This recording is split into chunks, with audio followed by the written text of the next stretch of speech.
If you've ever been to London, you have to admit, the London Tube is one of the easiest transport systems to navigate through. Yes, everyone got lost in it at least once, or hopped on the wrong train. But for a railway network with 270 stations, it is still surprisingly easy to use and to navigate through. And one of the reasons for that simplicity is the iconic font of the London Underground.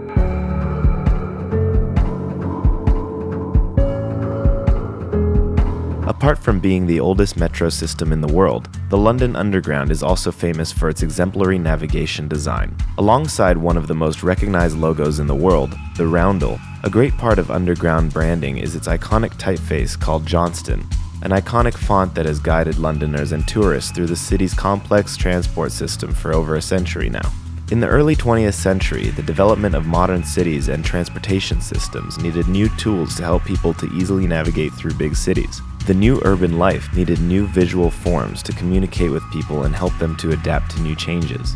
Being one of the most rapidly developing industrial cities, London obviously was among the leaders of this progress, particularly due to the development of the London Underground. In 1908, three major events happened to the metro system. Both the roundel symbol and the word underground appeared for the first time in the stations, and the first machine-made tickets were issued.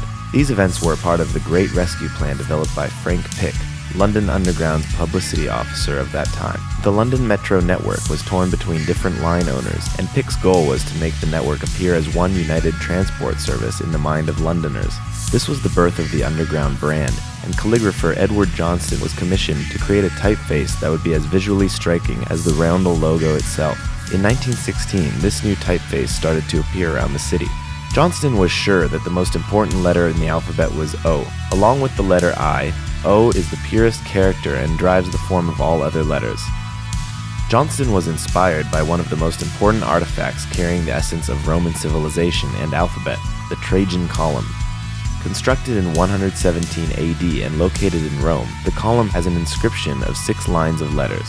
The pure form of the square capital letters defined the character of Johnston's new typeface.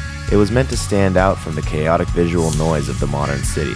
Standing out was critical. Outdoor advertising and branding was booming in London, and it was important for transport navigation to grab the passengers' attention among the visual storm of various printed advertisements, posters, and billboards. In the meantime, the typeface needed to be ordinary while being eye-catching. It was also meant to be simple, a part of the everyday background. That was probably one of the reasons why this typeface has existed for more than a century. It quickly became a part of the city's visual landscape. Even today, you don't have to be a calligrapher to easily identify this typeface among all the others. It was the quintessence of a new, human-oriented, passenger-friendly city. In the 21st century, Johnston typeface has been reworked again by the international font company Monotype, and the main goal was to make it more suitable for digital use. The font is now called Johnston 100 and is owned by Transport for London. The typeface is used across all transport systems, from the underground to buses. This remarkable typeface is a great example of how simple characters can influence the way people experience the city.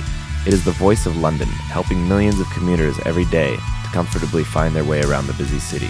What are your examples of a groundbreaking navigation design? Let us know in the comments, and we'll make sure to make a video about that too. And don't forget to subscribe to our channel for more videos about iconic cities and urban design.